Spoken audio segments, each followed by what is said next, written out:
하나님의 축복 여러분과 함께 하실 줄로 믿습니다. 양옆 앞뒤로 사랑합니다. 축복합니다. 예.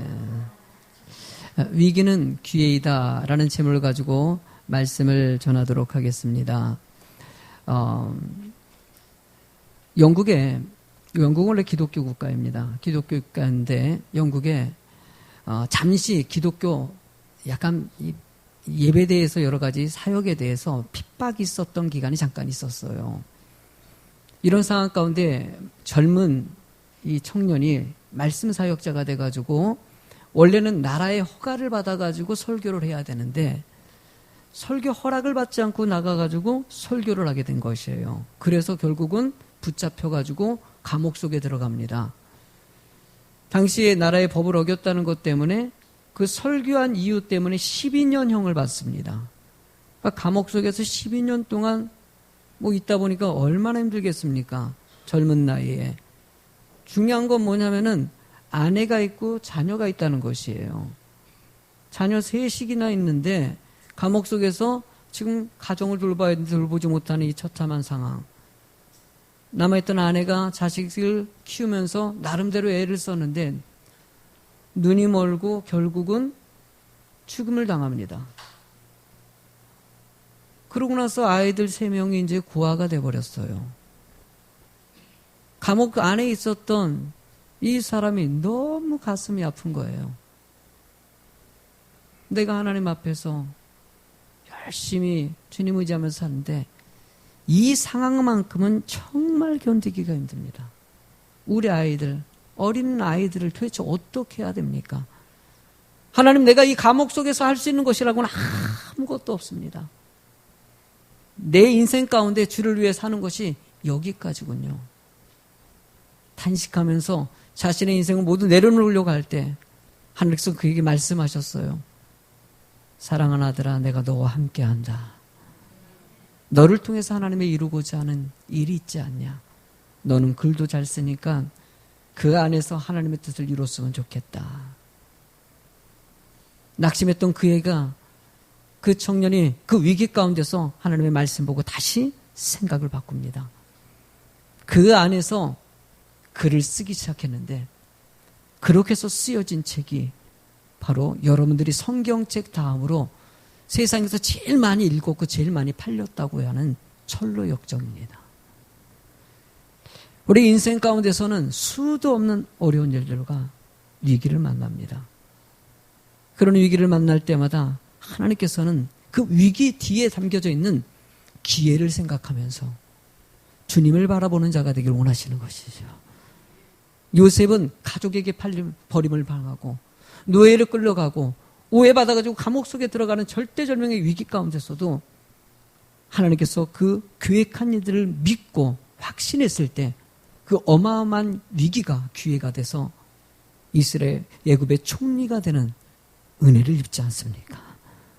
이스라엘 백성들이 출애굽해서 너무나도 긴박하게 지금 도망가는 상황 가운데 앞에 홍해가 막고 있어요. 뒤에는 애굽의 군대들이 쳐들어오고 있어요. 다 몰살당할 것 같은 절대절명의 위기 가운데 상상하지 못할 기적을 체험합니다. 바로 홍해가 열려지는.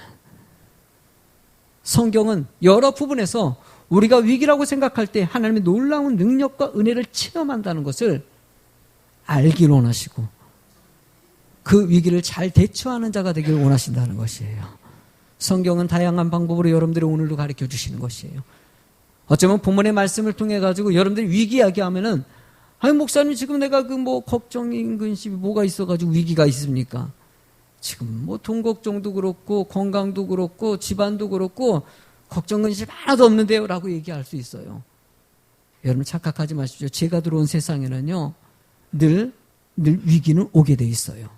그리고 한편으로 오늘 본문에서 얘기하고자 하는 것은요 물질이나 지금 초대교회 같이 이렇게 핍박이 있고 이런 위기보다는요 한국의 교회 위기가 왔다는 생각이 듭니다. 1970년대의 교회 모습하고 지금 1910년도의 교회 모습하고는 너무나 판이하게 달라져 있었어요. 1970년대 예배드리는 성도들의 모습과 지금 1910년도에 예배드리는 모습들, 그때 집사님들의 모습과 지금 집사님들의 모습은 너무나도 판이하게 달아요. 모든 신학자들과 모든 사역자들이 얘기하는 것은 지금 한국 교회가 위기라는 것이에요. 말씀 안에 바로 서야 되는데, 온전한 교회 모습이 돼야 되는데, 지금 예배 생활에 대해서 제가 상당히 얘기를 많이 하고 있어요. 이거 시험 들까봐 노심초사 기도하면서 진행하는 일이에요. 그 얘기했다고 시험 드는 성도도 계시더라고요. 예배 질서에 대해서. 근데 여러분들이 그 상황 가운데서 지켜주셔서 조금씩 예배 모습이 회복되고 신앙생활의 모습이 본연의 자세로 돌아오고자 애쓰는 성도가 있기 때문에 하나님의 이런 위기 가운데서도 더 깊이 있게 말씀을 바라보는 여러분들이 되기를 원하신다는 거예요. 저는 예수 비전교회 하나님의 기쁨이 되기를 원합니다. 이 초대교회 가장 강력한 위기를 만났을 때 어떻게 이겨냈고 그 위기 가운데 온 축복은 도대체 무엇인고요? 어떻게 우리가 본받아야 될지를 잘 살피는 귀한 시간 될 줄로 믿습니다. 첫 번째로 우리 여러분들, 위기를 만드는 분노가 있다는 것을 우리가 늘 보게 하십니다. 지금도 일본의 아베가 너무나 화가 났어요. 약속 안 지킨다 그러지만은 지금 일본은요, 우리나라는 우리 속국이었지 않습니까? 늘 일본에 도움받아가지고 생활했던 이 한국이라는 나라가 점점 후강해져가지고 지금은 일본과 별다를 거 없을 정도로 지금 너무나도 경제 대국이 가고 있어요. 최근에 일어났던 소니랑 삼성의 비교를 들어도 지금 우리나라가 대단해졌어요. 여러 가지 조건을 봤을 때 아마 아베의 모습은 지금 자기가 봤을 때는 우리나라가 어떤 나라인데 라는 생각하셨을 거예요. 그러면서 할 수 있는 모든 것을 동원해가지고 경제적인 제재를 통해서 어쩌면 경제전쟁을 일으킨 것이죠. 이 상황이 우리 한국에는 절대정명의 위기가 되고 있어요. 너무나 힘든 상황이 되고 있어요. 중소기업이라든지 소수상공업자라든지 일본에 관련된 건 기업들 일본 제품 쓰지 말자 그거는 우리는 때로는 이렇게 단합돼야 됩니다. 그렇지만 그 안에서 직원들이라든지 소수 중소기업이라든지 직원들은 또 피해보는 성질들도 있거든요. 이 한 사람의 잘못된 판단이 온 일본과 한국을 갖다 온 집어넣고요. 이렇게 많은 사람들이 요청하는데도 그 분노를 잠재우지 않고 나는 끝까지 한번 갈 때까지 가겠다는 이 분노의 모습들. 사실 근데 이 초대교회의 모습, 여기에서도 제사장들의 이 분노하는 모습이 결국 스데반 집사를 돌로 쳐서 죽이게 하고요. 이 잔인한 행동을 하는데도 불구하고 절대 마땅히 여기는, 본문의 1절의 말씀에 뭐라고 얘기합니까? 사울이 그가 죽임을 당함을 마땅히 여기더라. 혈기가 등등해가지고요. 돌을 쳐가지고 사람 죽일 정도의 모습이라는 것이 어떤 모습, 하나님은 열릴 때 그런 모습을 기뻐하지 않으셔요. 늘 사랑하고 늘 용서하고 늘 품어주고. 왜 스데반 집사가 죽었을까요, 여러분들? 왜 그렇게 잔인하게 죽였을까요? 그 이유가 7장에 나와 있지 않습니까? 7장의 내용이 무엇입니까? 7장의 내용은요, 성경의 말씀대로 제사장들이 살았으면 좋겠다는 거예요. 스데반 집사는 구약에 있는 모든 말씀들을 딱 꺼내서 얘기했는데 막상 그 얘기를 들었던 제사장들은 그렇게 살고 있지 않은 것이에요. 성전을 거룩하게 여겨야 되는데 성전 안에서 장사를 하고 있고요. 성전 안에서 돈을 교환하고 있고요. 자신의 권력을 갖다가 위해서 말씀을 이용하고 있는 것에 대해서 스데반 집사가 지적을 하니까는 그 지적한 것에 대해서 회개하고 돌아오면 되는데 오히려 회개하는 것이 아니라 스데반 집사를 죽이는 것으로 저 인간 없애버려야 되겠다. 우리가 듣기 싫어하는 소리를 하니까. 제가 이번 주에 친구랑 잠깐 만나게 됐는데 이 친구가 믿지 않는 친구예요. 그런데 갑자기 느닷없이 예수 믿는 사람들은 왜 이러는지 모르겠다고 그러는 거예요. 그래서 무슨 일이냐 그랬더니 내가 아는 그 직장에 있는 동료 한 명이 전도를 했나 봐요. 전도를 했는데 이 소리를 했대요. 예수 안 믿으면 지옥 간다고. 그 소리가 너무 싫대요, 자기는요. 너무너무 싫대. 그래서 싫다고 했는데도 예수 믿어, 지옥 간다니까. 그러면서 나한테 하는 거예요. 창흥아, 너는 하지 말라고. 듣기 싫어요. 이 친구가 신앙생활을 어렸을 때 좀 했었거든요. 없는 때까지. 그러다가 뭔가 이유가 돼가지고 멀리 떨어져. 알아요. 예수 믿으면 천국 가고 믿지 않으면 지옥 가요. 듣기 싫은 거예요. 지옥이라는 얘기 듣기 싫은 거예요. 그냥 좋은 말만 해주면 좋겠고 잘 되라는 얘기만 해주면 좋겠는데 왜 자꾸 귀에 거슬리는 얘기를 하는 거예요. 오늘 뭐 일 때문에 너랑 전화통화를 하는데 지옥 얘기는 하지 말라고. 그래요. 당시에 제사장들이 스데반 집사가 얘기하는 게 귀찮아. 맞는 말 하는 거예요. 말씀 다 알고 있지 않습니까? 온전히 살아야 되는데 그러지 못하니까 그들이 선택한 방식은요, 죽여서 없애는 것이에요. 분노해버리는 것이에요. 바울 사도는 자신이 그 시기에 그렇게 잔인하게 스데반 집사를 죽이고 마땅히 여긴 것에 대해서 그가 죽기 전에 쓴 디모데전서에 이렇게 써 있습니다. 디모데전서 1장 13절서부터 15절까지 읽어보시겠습니까? 내가 전에는 비방자요 박해자요 폭해자였으나 도리어 긍휼을 입은 것은 내가 믿지 아니할 때 알지 못하고 행하였음이라. 우리 주의 은혜가 그리스도 예수 안에 있는 믿음과 사랑과 함께 넘치도록 풍성하였도다. 미쁘다 모든 사람이 받을 만한 이 말이여. 그리스도 예수께서 죄인을 구원하시려고 세상에 임하셨다 하였도다. 죄인 중에 내가 괴순이라.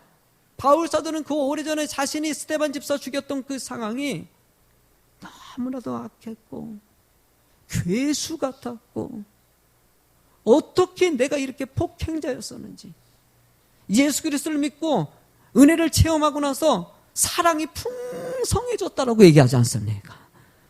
그 풍성한 사랑으로 용서하고 또 품고 또 사랑하고 또 사랑하고 자신의 인생이 이렇게 변화됐다고 얘기하는 거예요. 하나님이 예수 믿으면 변화하는 것이에요. 전에는 폭행자였고 미워하고 화가 나고 짜증나는 이 상황 가운데 믿음은 우리의 마음을 변화시킵니다. 분노하는 마음을 온유한 마음으로, 사랑하는 마음으로 변화시키는 것이 바로 하나님의 말씀이라는 것이에요. 성경은 그래서 온유한 가르침이 너무나도 많이 등장합니다. 예수 믿는 사람들의 대표적인 하나님의 성품이기 때문이에요. 그래서 잠언서 12장 16절에 보면은요, 미련한 자는 당장 분노를 나타내거냐 슬기로운 자는 수욕을 참느니라. 예수 믿는 사람은 달라요. 당장 화가 나면은 욱 하지만은 믿는 사람은 그 순간에 상대방을 바라봅니다. 아벨하는 사람이 한국 사람의 그 아픔들을 생각했다면은 욱하지 않고 이런 일들이 안 벌어지지 않겠습니까? 상대방을 생각했다면은요. 일제시대에 그렇게 고통받았던 사람들을 조금이라도 생각했다면 이것을 헤아리지 못하고 반성 못하겠다는 것이죠. 하나님, 여러분들이 바벨을 욕할 것이 아니라 우리의 삶 가운데서도 상대방의 입장에서 생각하지 못하고 때로는 너무나 성급한 분노를 나타낼 때가 얼마나 많이 있습니까? 다윗은 시편 138편 7절에 읽어보시겠습니까? 내가 환난 중에 다닐지라도 주께서 나를 살아나게 하시고 주의 손을 펴사 내 원수들의 분노를 막으시며 주의 오른손이 나를 구원하시리이다 라고 얘기합니다. 수없이 많은 고난과 자신을 공격해오는 그런 너무나도 힘든 순간 가운데서도 절대 하나님만 바라보고 그 원수들에게 분노를 표출하는 것이 아니라 오히려 기도하게 하여 주시고, 하나님은 끊임없이 우리가 이런 모습 되기를 원하시는 거예요. 사랑으로 하나 되고 사랑으로 하나 되고. 사탄이 원하는 것은 분열이에요. 분노를 통해서 부부를 갈라놓는 것이고 형제끼리를 갈라놓는 것이고 이웃끼리 갈라놓는 것이고 교인들끼리 갈라놓는 것이고요. 그때마다 하나님은 우리들이 말씀 안에 끼어가지고 서로 사랑해서 품는 자가 되기를 원하신다는 거예요. 저도 지금까지 오는 가정 가운데 이 분노를 조금이라도 다스릴 수 있는, 앞으로도 계속 다스려야 돼요. 이게 얼마나 큰 은혜인지 몰라요. 분노가 나더라도 빨리 회복돼서 기도하게 해주시고요. 이거는요 어마어마한, 제가 받은 은혜 중에서요, 원래는 제가 감사할 수 있는 마음 중에 큰 복이라고 생각했는데 더 큰 은혜가 있는 게 이 분노 조절할 수 있는 좀 능력이 생긴 거. 막 그냥 내 마음에 안 드는 일이 생기면요, 제가 성격이요, 막 우락부락해요, 제가. 얼굴은 안 그렇게 보이나 봐. 근데 이게 옛날에 이게 그래가지고 이걸 잘 아는 사람이 저기 같이 살잖아요. 참 제가 저 사람도 되게 조심해. 내가 근데 저기 그런 일이 이제 최근에는 전혀 안 벌어지니까. 이게 감정 조절하는 게 말씀이 있으니까요. 욱하는 것들이 빨리 다스려지고 지금도 앞으로도요, 제일 많은 기도 제목이에요. 하나님, 내가 온유한 마음 갖게 해달라고.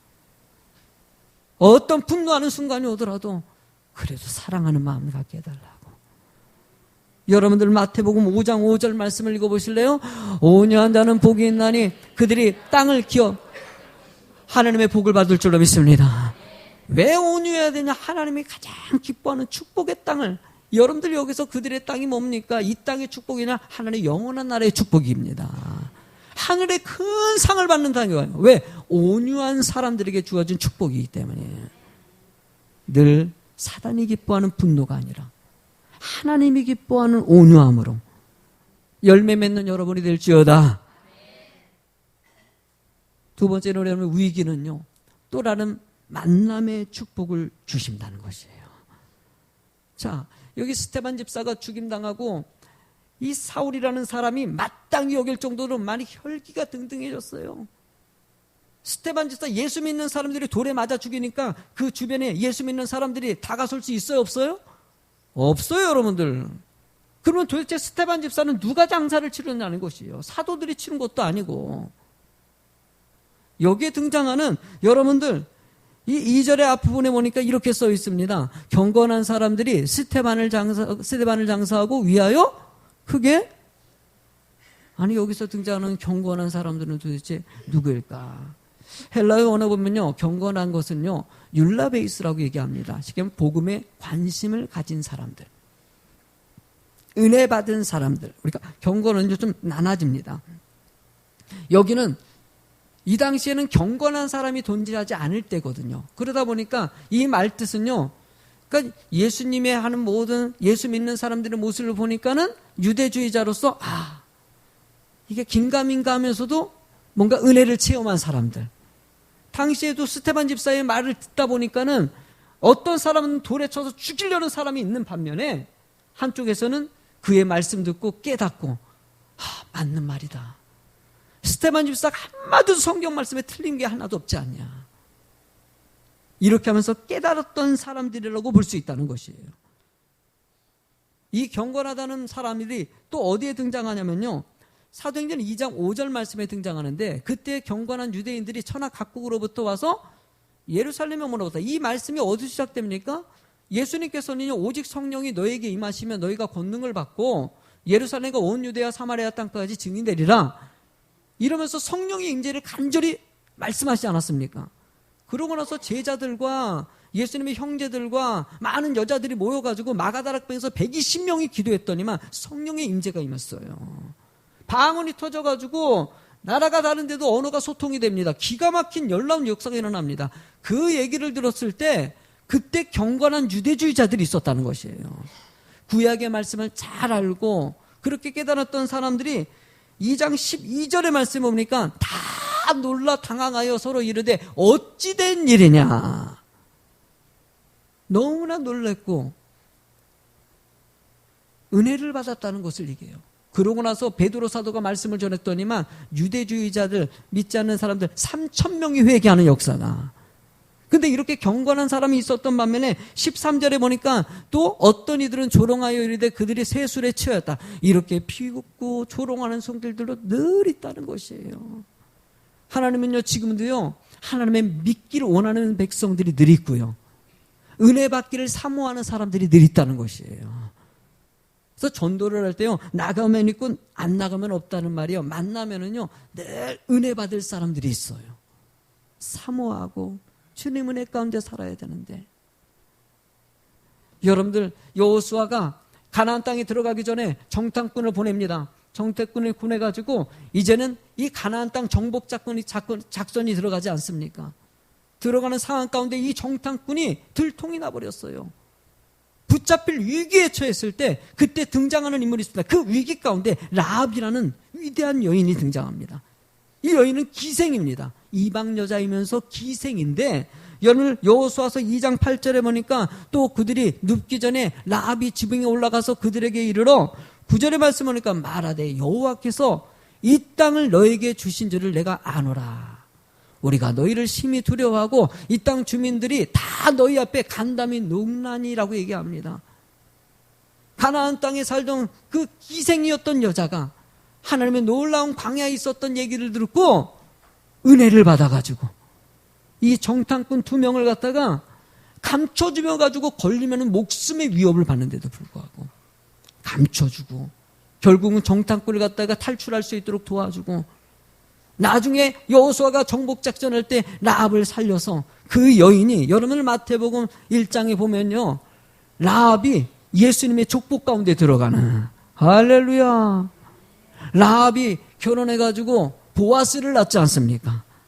여러분들 아는 귀한 보아스 하나님의 믿음의 아들을 낳아가지고 그 계보가 쭉 이어져가지고 예수 그리스도가 탄생하지 않습니까? 이런 축복의 여인이 된 거 하나님은 열대적인 위기 가운데서도 끊임없는 만남의 은혜를 주십니다. 힘들고 어려웠을 때 걱정하지 마십시오. 하나님은요 또 다른 기회를 주시기 위해서 저도요 힘들고 어려웠을 때 우리 예수비전교회도 저는 좀 이때가 더 위기라는 생각이 들어요. 하나님 제가 목회하면서 지금 11년째 넘어가면서 예수비전교회에 더 말씀 안에 들어와야 되는데 한국의 교회가 다 그러니까 우리 교회도 그냥 설렁설렁 가면 된다는 생각이 자꾸 스물스물 저에게 들어오는 것이에요. 우리 청년들도 이번 수련회 제가 수련회 연합집회 약속된 거 취소하고 우리 청년들 저기 가려고 그래요.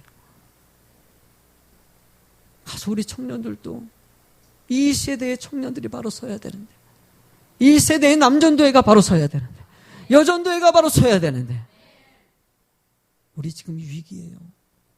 정말 기도할 때예요. 하나님이 이 위기 가운데 주의 거룩한 백성들이 나올 줄로 믿습니다. 저는요 이 아베에게 고마운 점이 있어요. 왜냐면은요 아베가 그거 한바 딱 진행하니까는요 세상에 이 학생들하고 10대랑 20대 민족성 애국심이 엄청나게 높아졌대요. 이게 애국심이라든지 민족성을 가리킨다는 것은요 아무리 해도 안 그럴거예요. 나랑 무슨 상관이 있어. 그런데 그 사람 한 사람이 그런 일을 저리니까 애들이 나라 사랑하는 마음이 생겨가요. 그렇게 위기가 다양한 장점들을 낳고 저는 우리나라가 이렇게 힘들어도요 저는 이겨낼 줄로 믿습니다. 이겨낼 거예요. 많은 사람들이 지금 힘들어하고 그것 때문에 피해보는 상공인들이 얼마나 많은지 몰라요. 그분들 생각하면은요 마음이 메어져요. 마음이. 그러면서도 분명히 지금 위기지만 우리에겐 그것을 통해서 또 다른 열매가 있다. 또 다른 은혜를 주실 것이다. 영적인 것도 마찬가지입니다. 여러분 자신을 판단해 보십시오. 영적인 위기라고 느껴질 때 하나님께 무릎 꿇으십시오. 그때 여러분들에게 또 다른 길을 열어주시는 것이 하나님의 은혜입니다. 그런 위기를 만난 사람들에게 선택한 백성들에게는요 3번째 제목을 크게 읽어보세요. 시작. 결국 하나님이 기뻐하는 길로 믿으십니까? 하나님은 여러분들이 잘 되는 역사가 임하기를 원하고요. 하나님의 온유한 성품, 사랑의 성품들이 풍성하게 나오기를 원하셔요. 어저께 주일학교 어린 영혼들을 위한 부흥성의 강사로 제가 초빙받아가지고 제가 주일학교 설교한 지가 10년이 넘었어요. 애들 설교인데 부흥성회야. 그러니 뭐 짧게 설교할 수 있겠어요? 그래도 50분짜리 설교를. 그러니까 여러분들이야 뭐 지금 이 딱딱한 설교를 하는데도 제가 뭐 웃기기를 할 재주가 있어요. 뭐가 있어요. 그런데 여러분들이 이렇게 꼼짝 안 하고 이렇게 말씀 잘 듣잖아. 할렐루야. 애들은요 10분만 지나도요 몸 꼽니다. 몸 꼬고 딴 데 쳐다보고 옆 친구 찌르고 얼굴 돌리고 그 애들 놓고 50분짜리 설교를 해야 돼. 그러니까 지난주에 제가 요청했잖아요. 기도 좀 해달라고. 설교하는데 떤다고. 애들을 갖다가 그냥 50분 동안 붙잡고 말씀 전하는데 애를 쓰고 중간에 어저께 요나 얘기거든요. 요나 얘기를 하는데 요나가 니네로 가야 되는데 그 미워해가지고 니네로 안 가고 다시스를 갔다. 얘들아 너희들 미워하는 사람 있으면 안 돼. 혹시 누구 미워하는 사람이 있냐 그랬더니 앞에 있는 애가 하나가 네! 그러는 거야. 내가 그랬죠. 그럼 그래도 미워하면 안 돼 그랬더니 다른 애들은 네 그러는데 걔는 입 꽉 다물고 있어. 그러니까 얘는 지금 누가 미운 거야 지금. 미워가지고 걔 이제 하나님 오늘 설교는 얘를 위한 설교인가 이렇게 결국은 하나님이 요나를 뱃속에 고래 큰 물고기 속에 들어가게 해가지고 그 안에서 회개하고 나와가지고 다시 니느웨로 가서 전도해가지고 니느웨 사람들이 회개해가지고 축복받지 않았냐. 우리 그래야 되는 것이다. 우리 미워하는 사람 있으면 돼야 안 돼요? 안 돼. 우리 주일학교랑 이 주일학교는 잘하는데 이게 안 돼. 따라합시다. 안 돼. 아멘. 하나님은요, 여러분들이 늘 행복하길 원하셔요. 결국은 기쁨의 길로 인도하셔요. 요나도, 그래서 이제 여러 가지 요나같이 물고기 뱃속에 들어가지 말아야죠. 여기 본문에서도요, 참 너무나 가슴 아픈 일들이 그래요. 한번 1절 읽어보실래요? 사울은 그가 죽임을 당함을 마땅히 여기더라. 그날에 예루살렘에 있는 교회에 큰 박해가 있어 사도들 외에는 다 유대 사마리아의 모든 땅으로 얼마나 핍박이 심했으면 다 흩어졌겠습니까? 여기서 우리는 늘 알아야 될 것은요, 이렇게 힘들고 어려운 가운데 삶을 흐트러 놓고 힘들게 만들고 낙심하게 만들고 염려하게 만드는, 미워하게 만들고, 여기서 여러분들 마음만 먹어보십시오. 제사장들이 미워요 안 미워요? 밉지요. 화가 나죠. 똑같이 분노하고 복수해야 되겠다 뭐 이럴 수 있지 않겠습니까? 그런 쪽이 아니에요. 우리는요, 그래도 사랑하고요. 그래도 사랑하고. 여러분 3절, 우리 이 1절의 말씀을 쭉 읽다 보니까는요, 여러분들 느껴지는 말씀이 하나 떠오르지 않습니까? 어떤 말씀이에요? 사도행전 1장 8절 한번 읽어보세요. 오직 성령이 너희에게 마시며 너희가 권능을 받고 예루살렘과 온 유대와 사마리아와 땅끝까지 이르러 내 증인이 되리라. 여러분 성령의 임재를 받고 증인이 되면요, 어디까지 이르러야 된다고요? 사마리아와 땅끝까지 가야 되는데, 믿는 사람들이 예루살렘을 안 떠나. 시간이 지나고 보니까는요, 그 사건 때문에 아까 말씀 같죠? 사마리아랑 땅끝까지 가요 안 가요? 위기를 처했지만은요, 그 위기가 또 다른 사람에게 땅끝까지, 사마리아같이 가기 싫은 땅까지 가게 만들어가지고 주의 복음을 증거할 수 있는 기회가 되더라는 것이에요. 여러분들이 힘들다고 어렵다고 생각하는 이 순간이 지나가면은요, 그때가 은혜였구나. 저도요, 암투병할 때 힘들었어요. 너무 힘들었는데 지나고 보니까 은혜인 거예요. 물질적으로 부도가 나고 어려운 순간이 지나가니까 은혜가 되는 거예요. 그때는 몰라요. 항상 하나님은 여러분들을 사랑하시고요, 여러분들이 복의 근원이 되기 위해서 지금 이 순간에도 하나님의 계획을 바라보는 자가 되길 원하시는 것이에요. 세상은 우리를 공격해 옵니다. 3절 말씀 읽어보시겠습니까? 사울이 교회를 참멸할 때 각 집에 들어가 남녀를 끌어다가 옥에 넘기니.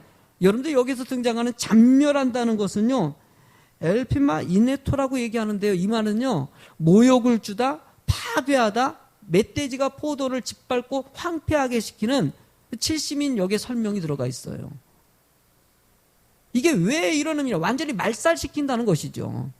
예수 믿는 사람들 다 없애버리겠다는 것이에요. 여러분들 이 세상에는요, 예수 믿는 사람들을 통해 가지고 주의 역사가 일어나고 수없이 많은 사람들이 교회를 없애버리고, 근데도 더 그 안에서 복음은 더 확장됩니다. 왜냐하면 4절의 말씀에 보니까는요, 그 흩어진 사람들이 두루다니며 복음의 말씀을 전할세. 할렐루야. 오히려 힘들고 어려운 위기가 주의 복음을 증거할 수 있는 기회가 되고 은혜가 되더라는 것이에요. 저는 지금 여러분들에게 기도를 요청하기 너무나 좋아요. 하나님은요, 우리가 기도하는 자가 되길 원하고, 우리가 더 주님을 바라보는 자가 되기를 원하셔요. 중보기도 얼마나 귀합니까, 사실. 저는 우리 교회가 개척할 때요, 중보기도 팀이 있었어요, 50명에. 아니, 목사님 개척할 때, 개척 멤버가 50명이라. 없어요, 사람이 있는 게 아니라. 아무도 없이 개척했는데 뭐가 있겠습니까? 근데 제가 아는 사람들이 가가지고, 집사님, 나를 위해서 개척하고 있는데 기도해 주십시오. 하루에 식사 기도라도, 아니면 하루에 5분이라도 기도 꼭 해 주셔야 됩니다. 이래가지고 50명 만들어서 개척했어요. 그분들이 혹시나 기도 안 할까봐 2, 3일에 한 번씩 전화해가지고 물어봤어요, 또. 기도했어요, 안 했어요? 안 했는데. 하셔야죠. 약속을 지키셔야지. 우리 교회가 개척해가지고요, 성전을 갖다 이렇게 짓는 일이 벌어졌을 때 맨 처음에 진 게 뭔지 아십니까? 중보기도실 만드는 거예요. 저는 이 앞에 있었다가 이쪽으로 오른쪽으로 여기 시끄럽다 해서 이쪽 오는데 또 계단 발소리가 더 힘들고.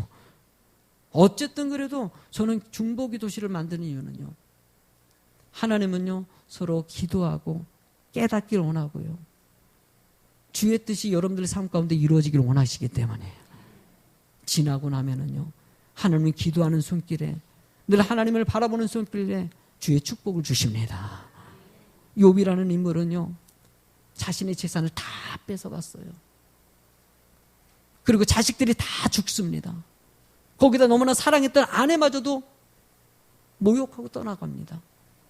친구들이 와가지고 수도 없이 너 쟤 때문에 그러면서 핍박하고 막 이렇게 만듭니다. 너무나 가슴 아픈 그 순간에 욥이 믿음을 지켰을 수 있던 이유 한 가지가 뭔지 아십니까? 그가 하나님을 향한 기도의 고백이에요. 그게 욥기서 23장 10절인데 한번 크게 한번 앞을 보고 읽어보세요. 시작.